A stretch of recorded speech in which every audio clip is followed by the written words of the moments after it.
First of all, my soldiers in faith, my brothers, comrades, brothers and sisters in faith, I have something to tell you that's of profound importance.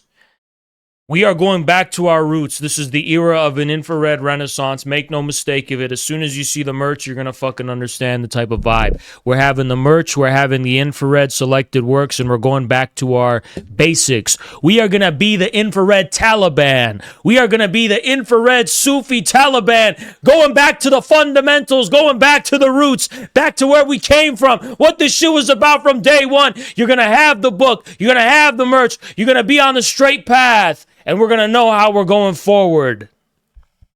And I'm telling you, I promise you, this is what I promise you, lucidity. I promise you a clarity you've never had before in the entire history of this movement. You're going to know the direction forward. What is the infravision? What does it mean to see beyond the visible spectrum? What does it mean to see in infrared? People have forgotten. Let's make no mistake of it. People have forgotten. They've forgotten the vision. They've forgotten what this was about from day one. They've forgotten how to see beyond the visible spectrum of light. What does that even fucking mean? I'll tell you exactly what it fucking means. It means being able to look at this country, taking a survey and map of this country, and understand the simple dialectical truth that everything corresponds to its opposite. That the masses and masses of people who will be the subject of a solid communist movement, the masses that will join the revolutionary movement, are precisely those that on an individual level espouse the most superficial anti-communism, the most superficial ideological incorrectness, every sense of one-sidedness. Every type of one-sidedness that seems obvious, that seems intuitive. These anime pedophile scum call me stupid. They call me stupid because I refuse to accept this obvious truth. You think that these people were historically anti-communist are gonna... You smarmy, pathetic, pedophilic piece of shit. Your entire worldview is based on placating your disgusting, obese subjectivity that has no fucking skin in the game. You want to know what it means to have skin in the game? It means to acquiesce to contradiction. It means to accept that whatever you have in your head over here, in real life, it's the exact fucking opposite of that. In the same fucking way that moving your left foot in front of your right one is the exact opposite of where you stand now.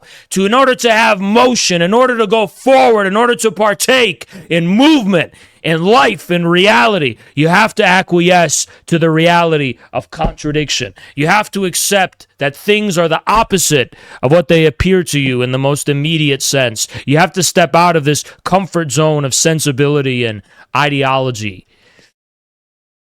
That's what the infrared vision was always about. The infrared vision was always about accepting the golden path. Every pedophilic, disgusting, and I call it pedophilic, this is the pedophilic anime way. It's a right deviation or it's a left deviation because it's a one-sidedness that insists upon this perverse satisfaction that comes with the consistency of an idea or a concept with respect to itself. The most disgusting kind of purity fetish you could imagine, where the purity of some form, the necrophiliac, incestuous purity of a form, of some kind of idea that's familiar to you, you throw it onto a fucking anime girl, a little anime girl who's wearing a t-shirt that professes and reflects back to you your safe and comfortable little fucking ideology. No, the infrared vision was about putting your ideology under the tracks, under the tread of a tank. It's moving, it's in motion. Everyone understands the fact to have an idea, to have a mental image of something, and to actually accept that that image that you have in your head, in reality, what's at stake in it, what it demands of you, is the total fucking opposite of the sense of coziness and familiarity and self-satisfaction that you have by way of the intellect alone. What does it mean to see the world in infrared vision? It means to understand that behind the appearance of things lies motion. Behind the appearance of things, which is an appearance that, first of all, is a habit of familiarity you establish by way of the relation you have to images in your own fucking head and how much those elicit a type of comfortability and coziness and satisfaction, that A equals A, that this idea conforms with itself, that it's self-same and consistent. Oh, how are you a Marxist? China has billionaires. These retards don't understand dialectics and call us weak. Why? Because they're pederasts. They're pederasts who insist on this edgy self-sameness, this acute consistency of an ideal with respect to itself that gives people a perverse sense of self-satisfaction. They regard this as intelligence. They could not be more wrong. The golden path, the golden Stalinist path, is submission, acquiescence to the material essence behind things. Islam, submission. That's what this movement is about. In so many words. I hate to give you the secret, but in so many words, that's what it's about. Submission. Submission to the material essence of things. Giving way to the fact that whatever arrogant conceit that you have within your head, whatever false sense of certainty you have in your head about how things are and how they must be and what they are based on a series of false presumptions that, like Iblis, compel you to draw logical equivalences and leaps that were never justified from the beginning. The same way Iblis in the story of the Quran refused to bow toward Adam because he made a logical equivalence in his head, a chain of reasoning that said, well, I'm made of fire, Adam's made of clay, fire is higher than clay, why should I bow toward Adam? Why? Because God told you to, that's why. Because you don't know how material reality reconciles harmoniously. Because the rational harmony of the cosmos is something that continuously discloses itself to you before you have time to justify it logically or rationally. And to take your logical sequences and propositions and the various sequences that follow from them, to take the procedures of reason in your own head and to regard these as precedent before the continuous disclosure of the sublime, something that you feel and know in your heart before you even have the words to describe or give form to it. It's the utmost form of Satanism and arrogance. If logic is incompatible with Marxism-Leninism, if so-called reason is incompatible with the revolutionary way and the revolutionary tradition, so much worse for reason, so much worse for logic. You sweep it away and you discard it. All you need is faith in your heart. You can move mountains. You can bring empires to their knees. And you can accomplish just about everything that's within the realm of possibility. All of that comes from faith. And what is faith? Is it arbitrary belief? Is it imagination? No. Faith is alignment. Alignment has nothing to do with certainty. Certainty is something you can preempt. Certainty is something that you have precedent with respect to. Certainty means if I pick up an apple and I drop it, I have experience that it dropped in this exact way. So I'm certain that I can... That's not faith. Faith has no precedent. Faith is a relationship to that for which you have no exact knowledge, but comprises the rational harmony and alignment between your will and the cosmos. It's a commitment that those two things are rationally and harmoniously reconciled. The intentions behind your actions and their consequences. The acknowledgement that there's an alignment, even between those, a rational alignment between them. That is faith. This is what this movement is about. I look at these so-called Marxists, I look at these so-called self-proclaimed Marxists, self-proclaimed, they call themselves communists and socialists and all varieties and flavor of libtard retard. And I look at them in the exact same way Tamerlane would look at them if he was in a time machine and he came to the present. I look them in the eye exactly as Tamerlane would look them in the eyes, and I say, you are but a retarded cattle. You have no understanding. No understanding what this, you have no understanding of what this is about. You're deriving some comprehensive ideology solely from the tail end of the last few centuries. You have no idea the place of Marxism within world history. What is the place of these words we call Marxism and communism within the broader reality of what we call world history? Should we confine ourselves to the past century or two and say only in the past 2 centuries did human beings somehow discover the truth and everything that came before was somehow what? Non-existent? Really? Are you prepared to say that? For the thousands, tens of thousands, hundreds of thousands even years in which human beings could be said to have existed, you really think that you know the story and how it ends and how it closes? It all exists in the tail end, the last 100, 200 years, really? Do you mean to say that? It's time to situate Marxism within the broader context of the revolutionary history of mankind. It's time to draw existential conclusions from Marxism. It's time to draw the cosmological conclusions from Marxism.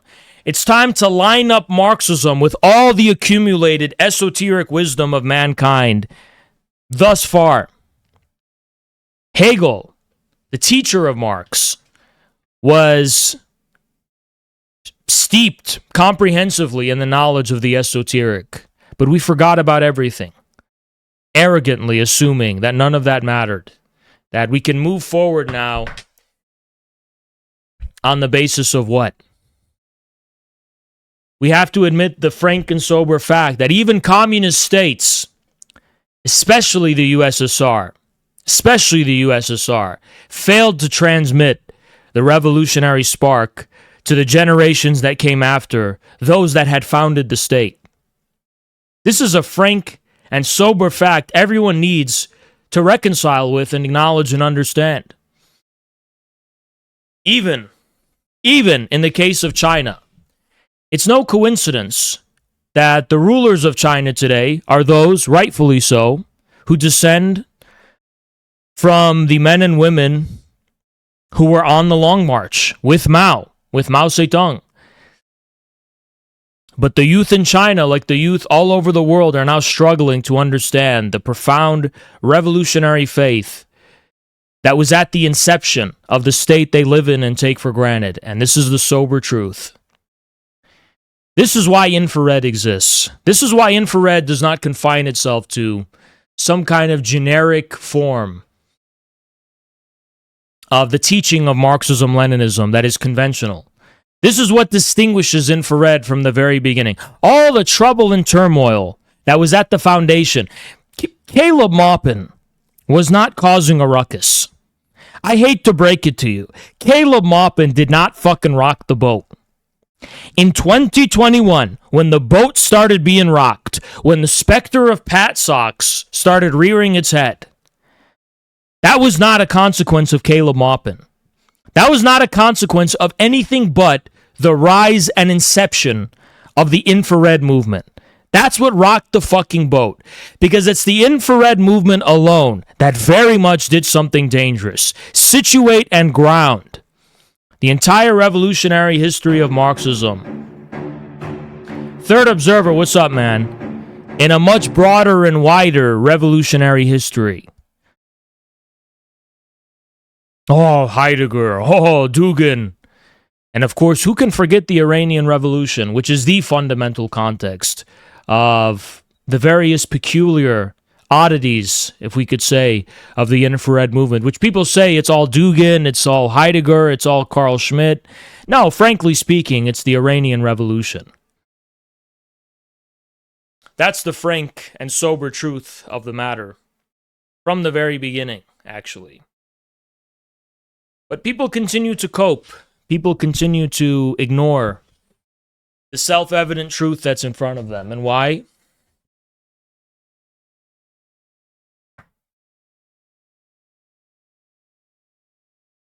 The recent events of the past few years have absolutely vindicated this. Who has been at the vanguard of fighting the U.S. empire?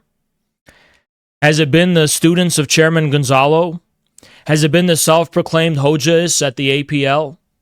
Has it been the DSA? Has it been so-called Maoists, even the ones in the Philippines? Who has it been? Has it been the Tuda Party? Has it been self-proclaimed communist parties even, or movements around the world? No. It's been Iran. Iran and its allies are the ones that have stood up and challenged the U.S. empire.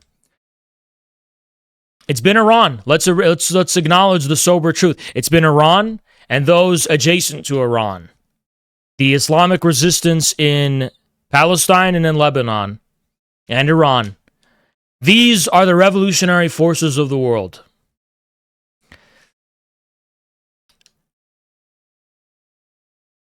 Because the so-called Marxists sold out.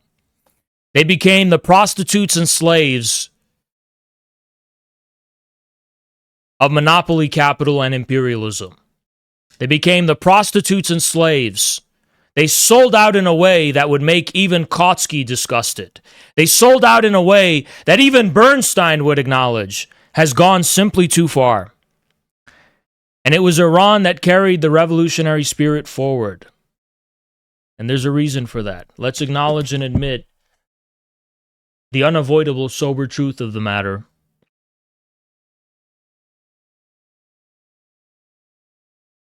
Why should I take seriously the pretensions of these so-called Marxists who live in non-communist states?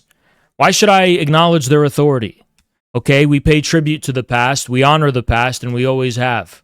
But based on what? Why do they see fit to talk down on us? Why do we have imposter syndrome about fitting in with them or impressing them in some kind of way? The CPC is the only communist party in the world that a priori automatically deserves our acknowledgement and respect.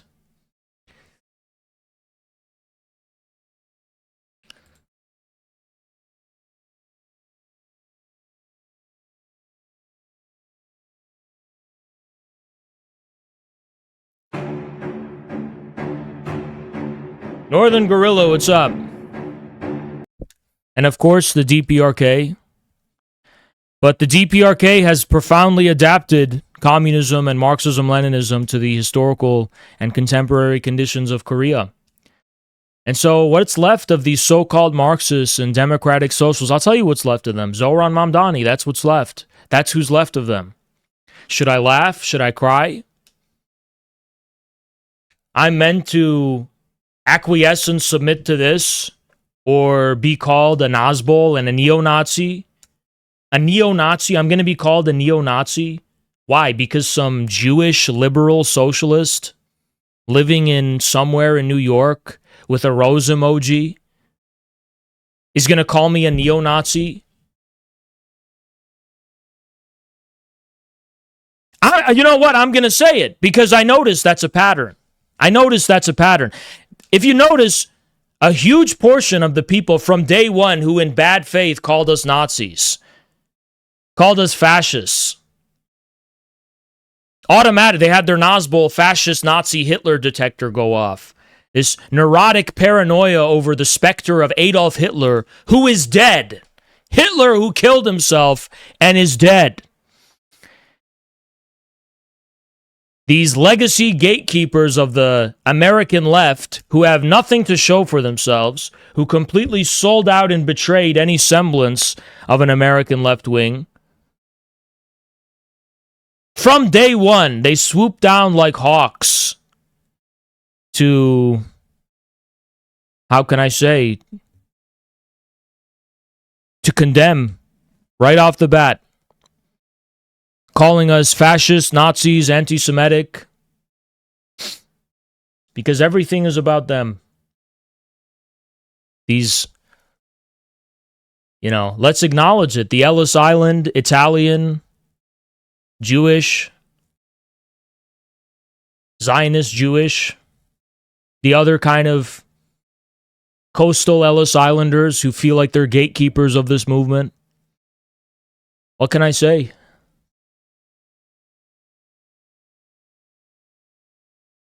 They created a culture of bad faith, and they created a culture of hurling slurs and accusations.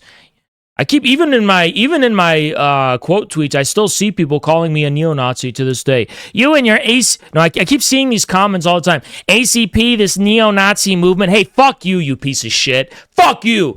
Fuck you with the spirit of Iran. I'm channeling the spirit of Iran. Fuck you, bitch. You want to call me a fucking neo-Nazi, bitch? I'm Haz like Hezbollah, bitch. That's the type of energy I'm on. And I'm allowed in my First Amendment right to say that's the energy that I channel. You can suck my nuts, bitch. I don't give a fuck about your fucking political correct fear-mongering about the ghost of Adolf Hitler who fucking killed himself and is dead. Now it's a world of resistance versus shills of the regime and shills of the Zionist USA regime and empire. I don't give a fuck Someone about your 35 to the war chest. There we go. Cosmos Xi Allah Jinping. Cosmos Xi Jinping. That's the type of shit that I'm on. We have to tiptoe around. They're gonna call us neo-Nazis and Nazbols. Suck my fucking nuts, bitch. Suck my fucking nuts on that bullshit. The Zionists, the liberal wing of the Zionists, they keep digging up the corpse of Adolf Hitler and they prop him around like a marionette and they victimize themselves. This guy's dead. Hitler's dead. He shot himself. He's dead. And they themselves are becoming Hitler. You want to know who's like Hitler? Hitler was bad because he killed millions of innocent people. He slaughtered them. He dispossessed them. He drove them from their homes. He burned their homes down. Sai, what's up? Hitler attacked entire peoples and nations. Amila with the 20, what the fuck is up? Hitler was bad because he declared war on humanity. Well, that's what the Zionists are doing now. That's what the U.S. regime and the U.S. empire is now. So where the fuck is your moral compass that people are continuously LARPing something that happened 100 years ago? And I'm getting caught up in the crossfire? Who the fuck are you talking to, you retarded ass bitch? First of all, let me speak about my movement. The Germans of infrared, besides the ones in Germany, who are mainly East German, based East German, GDR loyalists, the Germans, the German Americans of infrared, the most prominent ones that I can think of have been here before Hitler was born. That's where they descend from. They descend from German settlers and immigrants who came to this continent before Adolf Hitler was born. The men and women of the infrared movement in America are all people who have no relationship to Germany, to Hitler, to fascist Italy. They're people who have roots and family that have been here for a long time, or maybe they came more recently from somewhere else. My family came from Lebanon.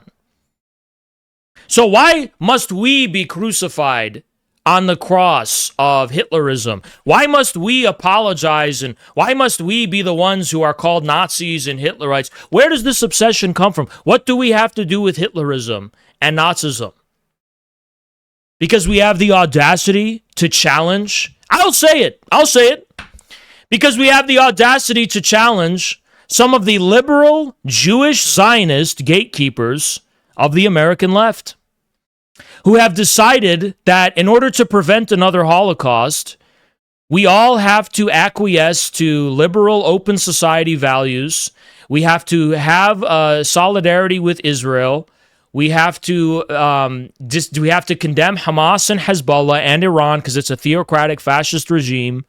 And we have to advocate a type of toothless social democracy, democratic socialism, which will turn our society into an adult daycare while the capitalist class rapes what little wealth the working class has produced and has left.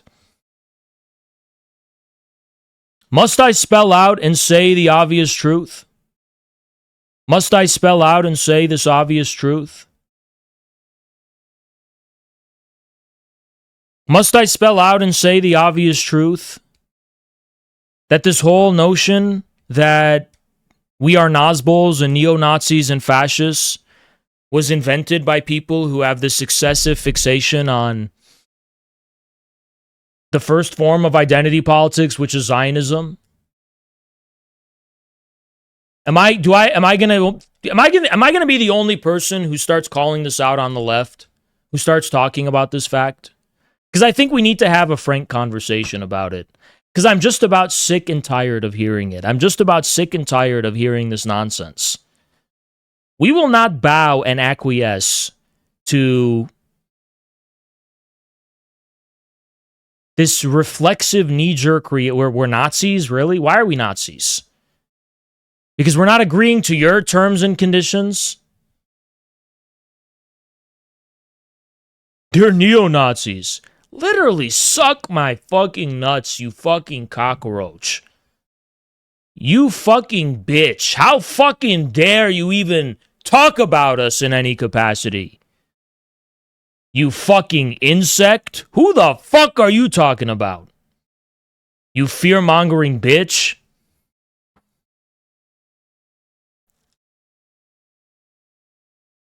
As if the whole fucking world revolves around Germany. The whole fucking world revolves around something that happened in Germany 100 years ago. Most of Asia yawns at Hitler. I tell you the truth. Most of Asia yawns at Hitler.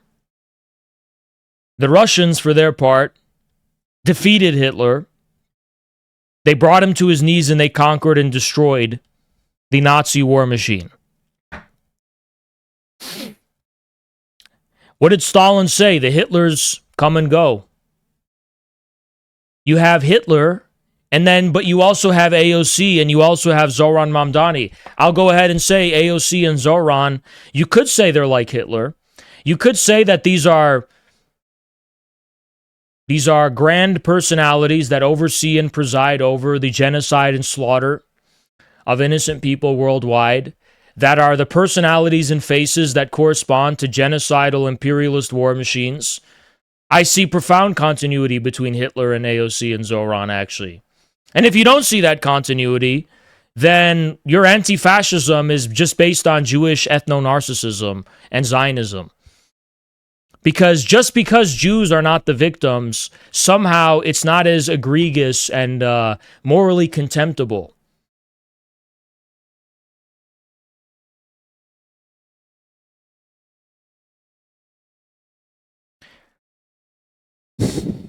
I know the history of the U.S. left. I mean, I hate to be the guy that starts talking about this shit. But I know the history of the American left. I know enough about the history of... You're talking about Bad Empanada is right. Okay, he's right, but I'm going to go further than Bad Empanada, to be frank. I'm going to talk about things that I don't think even he would talk about. There's a problematic history of the... How did Zionists worm their way up to the American left? Let's like start from square one. How did Zionists become the preeminent figureheads and leaders of the American left? These like half-assed two states. So how did that happen? Where does that actually come from? And so we have to start thinking about the gatekeepers of the American left.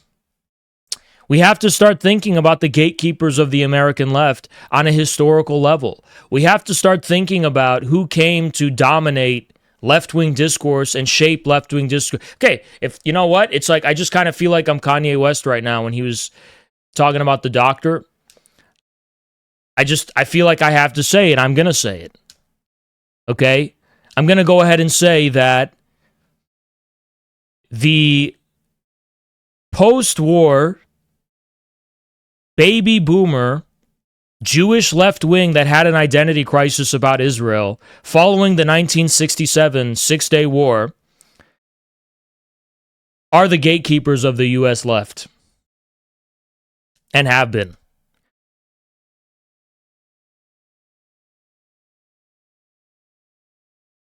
I'm just going to look at the camera and say that because I don't give a fuck. I literally don't give a fuck.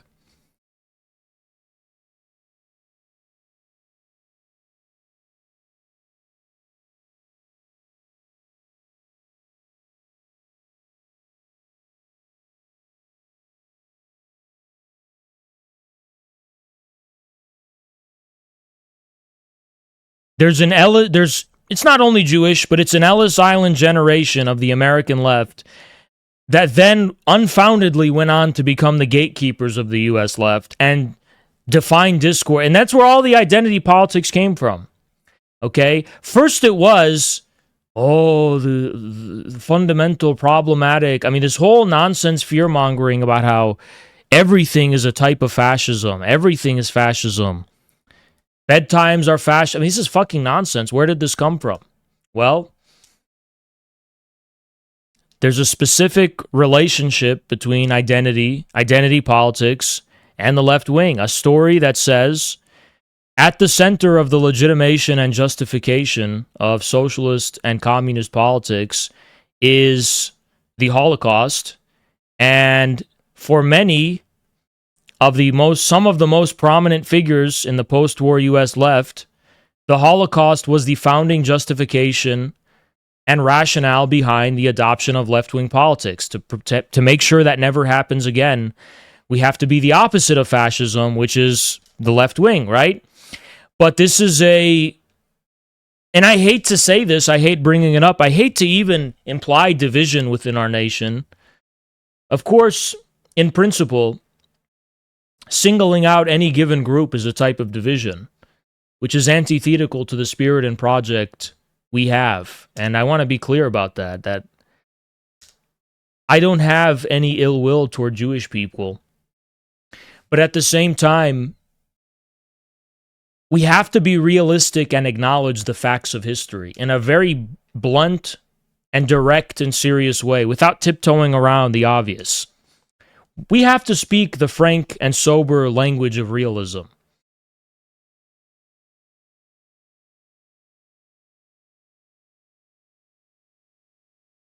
And in the language of realism,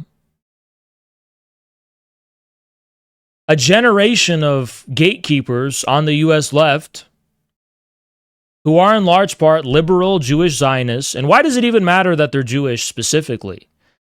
Well, it matters because as someone who is constantly being hurled this accusation that I'm a neo-Nazi and I'm a fascist and I'm the next Hitler, I see fit to do criticism of some of the cultural patterns and psychologies that induce people to make these unfounded accusations and attacks. And so I'm far from one who wants to do this socio-cultural psychoanalysis, but my patience has become thin. My patience has become thin. I've been accused for 5 years. There is nothing about me that has ever evinced any kind of anti-Semitism whatsoever. But when I'm continuously called an anti-Semite, when I'm continuously called the second coming of Hitler, I have to start asking the question of, does some of this reflect some Zionist Jewish ethno-narcissism of people who think that left-wing politics is solely about the story of the Jewish people, and that anyone who disaligns with the specific subjectivity and psychological, ideological architecture that serves as the rational and justificatory legitimation of the adoption of their interest in Marxism and communism, that anyone who steps outside that specific narrative architecture is a fascist Nazi threat who needs to be eliminated. I mean, imagine if I made Marxism all about Islam. Based. I should do that. I should do that. In the spirit of frankness, Islam has created empires under which Jews, they thrived. Okay, let's just be honest. Jews thrived under the Islamic empires. But if anyone should be, if we're going to have religious narcissism combined with Marxism, why don't we make it Islam? The one that actually built giant empires that encompassed huge, expansive territories and had a history of relative, pluralism and tolerance for different groups. Like, fuck it, I'll just say it. I could just be like, no, I'm totally neutral and shit. I'm not fucking neutral. I'm a Shia at my heart. I'm a Shia. Because I think it's the truth. And you could say, well, it's because you were just born that way in your family. Not really. Not really. I actually think it's the truth. I think Shia Islam is the truth. I'm just going to go ahead and say that. Like, I will shamelessly just be like, I think it's the truth, but not in a way that is clerically correct. I think this is the truth. I think Islam, universalism, the universalism of Islam, the oneness of Islam, combined with the Shia particularity, the family of the Prophet, the story of the family of the Prophet, and how that creates an opening in the fabric of history, an acaphelic opening, a wound in the fabric of history that aligns the faith of the religion with the revolutionary and cyclical movement of history. That makes a lot of fucking sense to me. What about Genghis Khan? Well, the Shia Islam that I believe is true is a post-Mongol Shiism. I don't believe in the Twelver Shiism that became orthodox under the Abbasid Caliphate. You know, I was in Turkey recently. The type of Shiism is the Kizilbash Shiism. To me, you know, for some Brooklyn, I'm just going to say it. For some Brooklyn, some Brooklyn democratic, Jewish democratic socialist, the story of socialism is about the Jewish people and their oppression in Europe, and they're the main characters. To me, the main characters of history that I'm interested in are the Kizilbash, the Safaviya order, and the Safaviya Sufi order, and how they started garnering support among the Turkoman nomads. It's literally like the unity of the Communist Party with the proletariat, and how that became that they created Iran. They created the Safavid Empire, one of the most splendorous, magnificent civilization states and empires in the history of mankind. I mean, those beautiful turquoise geometric mosques and patterns, like everyone in the world finds it beautiful. And it's like everyone in the world is rooting for Iran right now. Everyone's in love with Iran. There's not a single person I've ever heard of who's traveled to Iran who had anything bad to say about the people of Iran. The whole world loves Iran. The whole world is somehow in love with the beautiful Safavid architecture and culture and history. They just don't even know it yet. And that is quite literally the center of the world. It was Safavid Iran and Central Asia, right? The Silk Road, like that was the center of the world as we know it. And that is after the Mongols created the framework of Turco-Mongol military nomadism as the language of politics and state power. And it's like a layer on top of that. How is that reconciled with Islam was through the Kizilbash and the Safaviya order, right? Because they had this comprehension that politically speaking, the tribal dynamics that are at the inception and foundation of Islam were rooted in some kind of deviation, fundamental betrayal and deviation of the original truth of the revelation. And in a sense, only after Genghis Khan comes on the world stage, only after you have the rise of the ability to continually reinterrogate these inceptual foundations of Islam and the tribal dynamics of nomads, only then can the truth be drawn out in a way that finally gives justice to the family of the Prophet and explains the centuries and centuries of political dysfunction that aligns with Islam. And it's like, I really just agree with that story a lot. Call me an ethno-narcissist. I'm not Turkish and I'm not Turkoman and I'm not Iranian or Persian either. But I fundamentally align with that. And I guess I believe it. And, you say I believe it in some sense. And then people say, okay, well, what about Christianity? And it's like, what about it? I mean, if you need to understand that this is also why when I was in Turkey, I didn't like how they didn't allow Christians in the Hagia Sophia, because the conflicts within Islam are much more important than any conflict between Islam and Christianity. That's an extremely petty and stupid thing to even compare Islam and Christianity, to say, oh, Christians are wrong. That's fucking stupid, gay, retarded shit. The interesting thing is the conflict within Islam. That's where like everything's happening. Like that's the most important, interesting thing going on. And it's like within that framework, there's just a profound givenness of the fact that, well, of course the Christians are correct. The Qizilbash type of Islam was extremely syncretic, extremely inconsistent with clerical standardism. And I have no problem. I mean, I took a photo, and you saw it in Hagia Sophia, next to Jesus, who conventionally in Islam is not supposed to be depicted. And yet, I don't care. I have no problem venerating the Orthodox icons and Jesus, and I speak that language. What I believe is fundamentally cross-compatible with that. There's nothing in my heart that has no room for Christianity.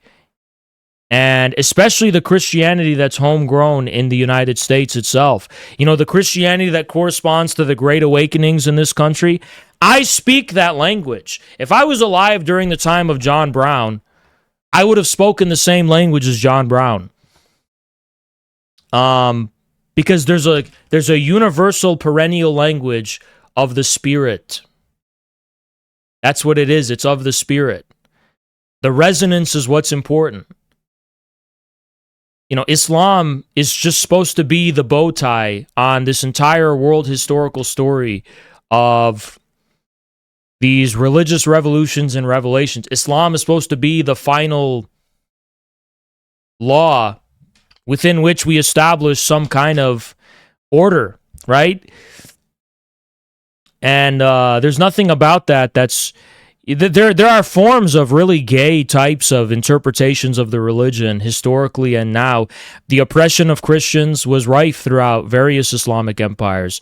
Oppression of Jews and Christians, actually.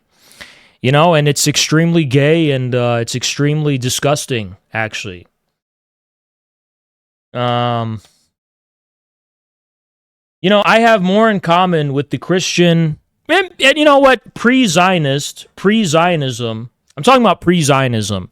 I have more in common with the Christian and Jewish minorities in the Islamic civilizations than I do with the Muslim majority. Why? Because it's those religious minorities that were oppressed. And if I'm a true believer in a real Shia Islam, we always stand with the oppressed. We stand with the people who are being marginalized, who are being cast out, who are being persecuted, who are being second-class citizens, right? And that's what I believe. I don't care what labels they adopt or profess or I think all clerical forms of philosophy tend toward error and dogmatism. I don't agree with any of them. Not even the one proper to the Shia religion. I don't even believe in the Shia Islam version of that, right? So why would I allow there to be barriers between me and believing Christians based on theological specifics and disagreements in bad faith? At the end of the day, the only fucking thing that matters is having a proximity and relationship to the Spirit. Having a moral compass where you can understand right versus wrong. You can fight for what's right. You fight for the oppressed and you fight for justice.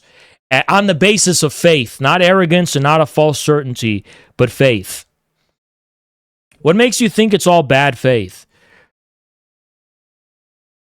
Because religious sectarianism is a consequence of the unresolved dramas within philosophy. Faith is universal. Faith speaks a universal language. If you truly believe in something absolute, if you truly believe in something that in some sense is transcendent, then faith is the same thing, okay? The philosophers who became the spokespersons of the various different religions combined with the clergy and created boundaries between the religions. Actually, every single religion before Karl Marx was defined by internal boundaries that prevented it from having a true relation to the absolute and to God. It's only because of Karl Marx, who was a Jew, by the way. So for anyone who says I'm against the Jews and I hate all Jews and I'm anti-Semitic, without Karl Marx, every single religion on earth would remain confined to falsehood and obscurity. Only thanks to Karl Marx do we have the clarity that is possible to comprehend how all faith is the same. And I have no special resentment or animosity toward Jews, but I'm calling out a specific gatekeeping Jewish liberal democratic socialist pattern that I observe and notice, which I'm sick of. I'm sick of having this hurled at me and slurred at me. I'm sick of impotence corresponding to the left wing in this country. I'm sick of continuously having to deal with this burden of having to constantly prove I'm not the next Hitler. This association of Hitlerism with the basic, what? I mean, they would have us believe that anyone who wants to shake up the current system is somehow in proximity to Hitler. That's a problem. If that's your understanding of fascism, then you're a beneficiary of the current system. You have unexamined privileges. You have an unexamined relationship of privilege, to use the language of the identity politics people. You have an unexamined relationship of you're benefiting from the status quo in some kind of way. And I'll be frank about it, okay? If we must have, I'm not claiming we can have a type of communism in this country that will not be infected by a specific theological opening. I'm just saying it should be Shia Islam in the way that I articulated alone, by the way. Not even Shia Islam that you'll find at the mosque. Only the one you'll get from Haz al-Din. Tesseract, what's up? It's the specific type of Shia Islam that you get from Haz al-Din and Haz al-Din alone. There's not a single Shia priest or theologian I'm going to direct you toward to study it. In fact, all of these Shia LARPers hate me.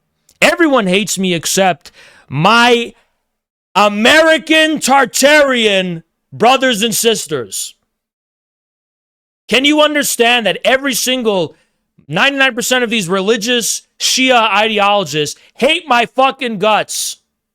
You, my people, with your tattoos, your blue collar, you're white, you're Latino, you're black. You are my people. You're the only people that I could talk to and share my wisdom with.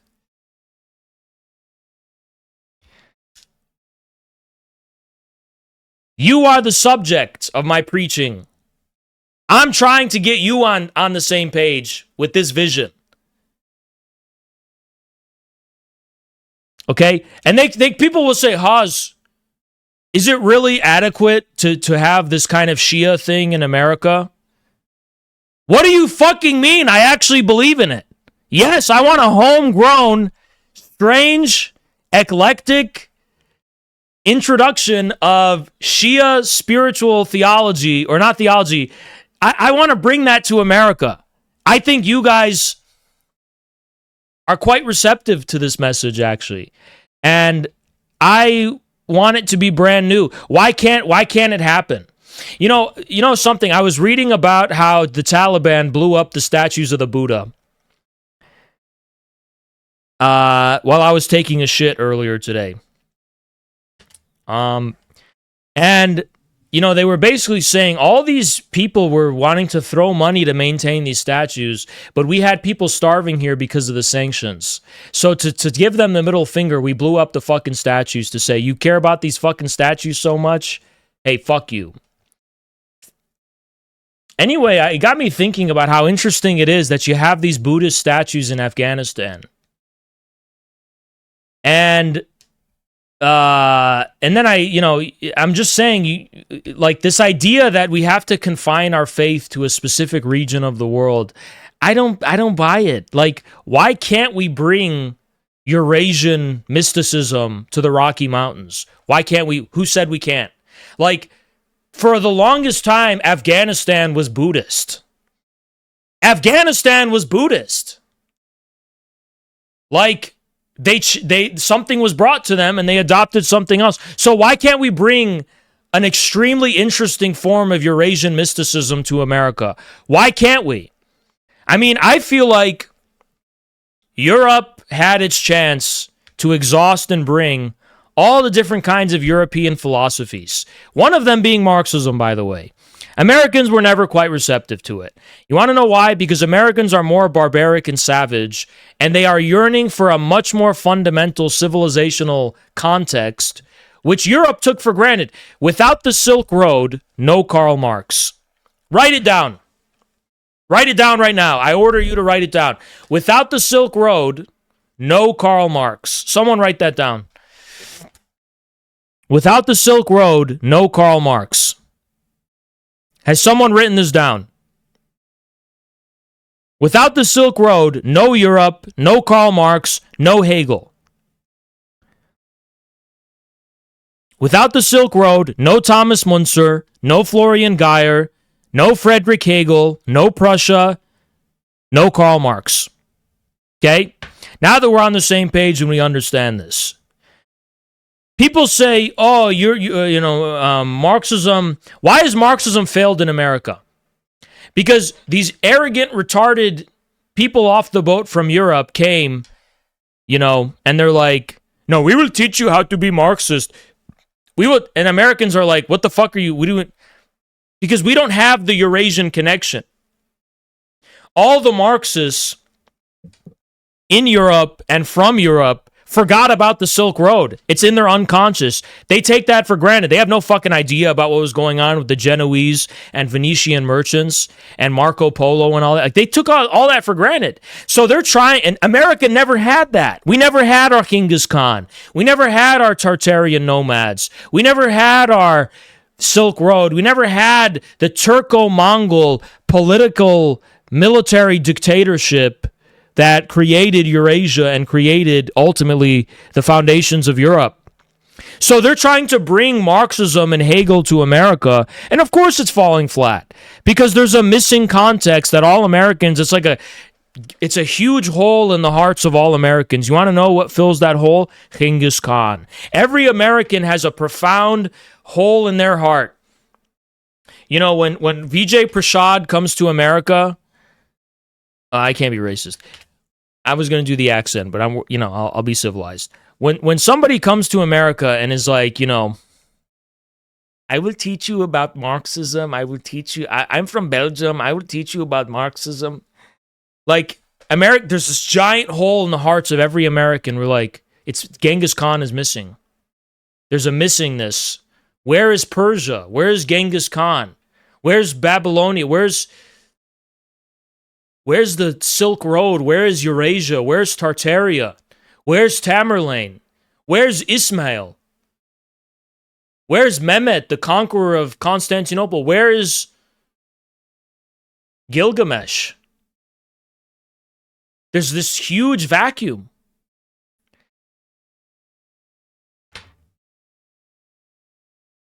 And that's really what every Americans are missing. That. Why? Because the fundamental, look, what is a Turk? I talked about what is a Turk. Can everyone write down that I'm a Turk now? I'm becoming a Turk. You can join me.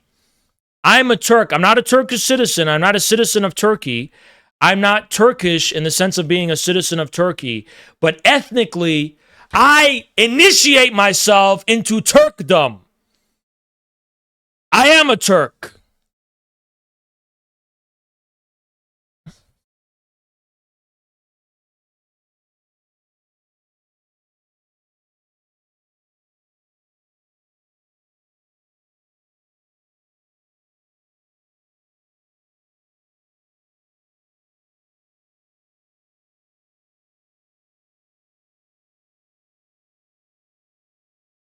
I am a Turk.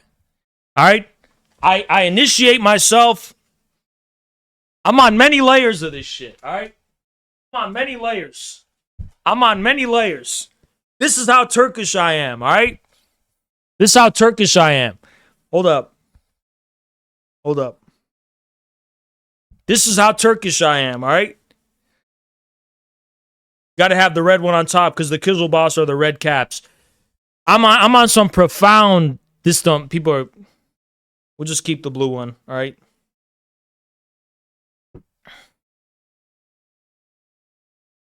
I am a Turk. Okay. And everyone needs to understand what that means. Okay. Historically speaking, I am a Turk, by the way. If you're gonna, oh, what about your DNA, you retard? You have known nothing of the Turks. In Central Asia and in the steppe nomads dominated that geography and that environment for millennia. And initially, they were something else we don't even know about. Then there's Indo-Europeans, there's Iranic people. How did the Turks come to dominate? Because all a Turk means is someone who becomes initiated into and adopts the politico-military, tribal dynamics and order and language. The Turkish language was a receptacle of the political, military, tribal dynamics that became indispensable for surviving in the steppe. He who is a Turk adopts the language of, it's a political, military language. That was the thin line between survival and destruction. Because weak, sedentary peoples, their power doesn't come from the word, from the language, from the tribe. It comes from the guarantee that they have. The whole world is a conflict between Turks and Neets. Write that down. The whole world is Turks and Neets. The Neets of history.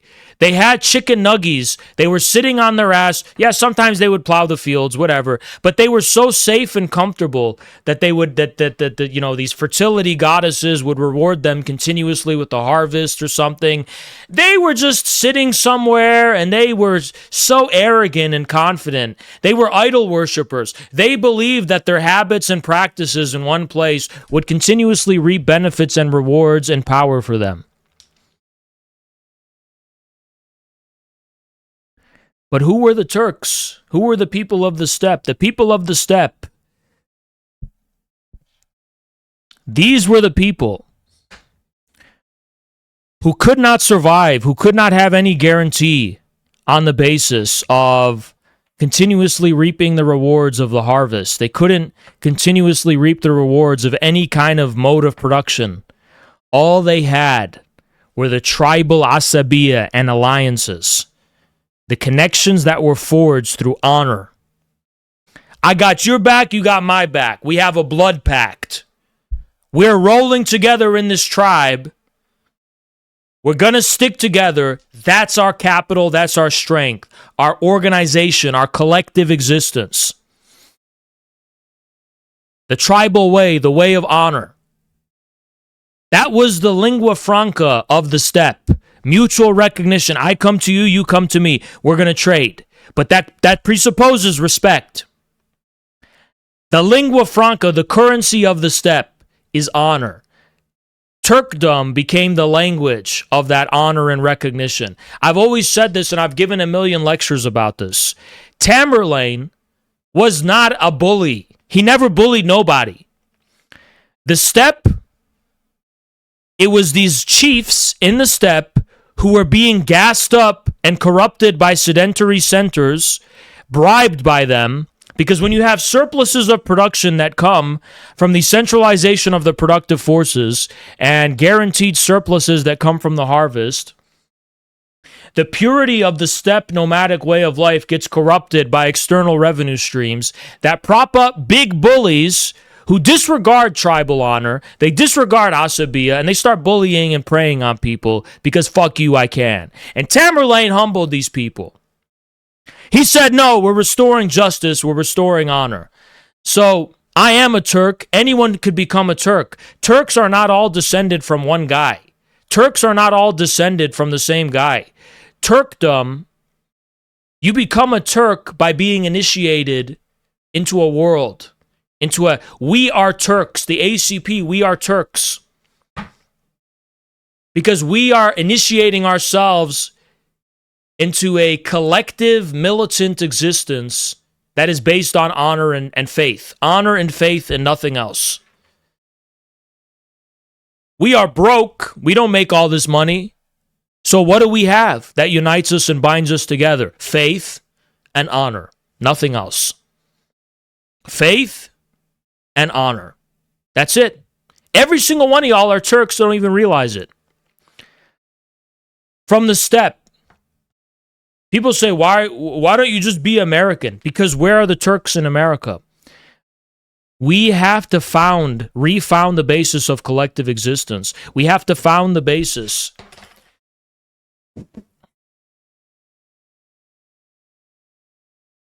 The bare minimum of collective existence. Well, what is that based on? Honor and faith. What do you have when you're no longer being bribed into associating with others because you're in a corporate workplace being paid the fucking money and shit? What connects you to your fellow man? Honor and faith, nothing else. So we are building Tartaria in America. That's also what Tartaria means in this country. How does one become a Turk? You join the ACP, you join the infrared movement, you get with the program, and you stick with it. That's how you become a Turk in the 21st century in America.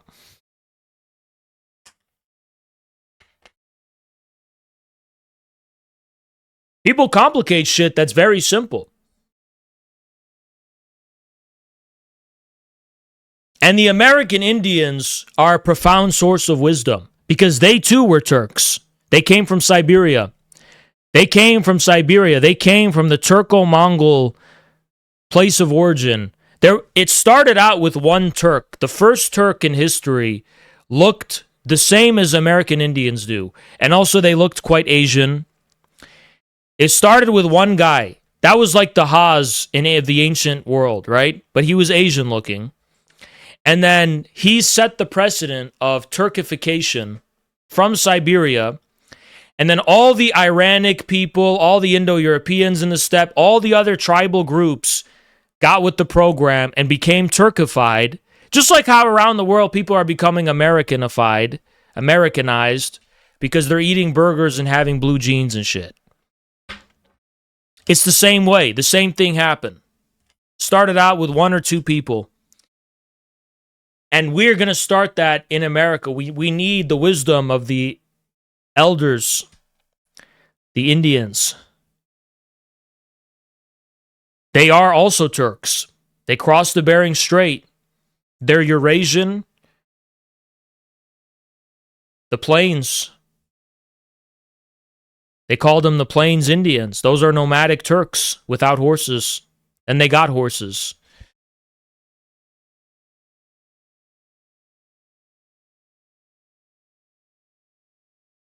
So that's the foundation we want to draw from in this country. Everyone tells me, oh, Haas, you're too foreign, you're this and that. Why can't I bring that to America?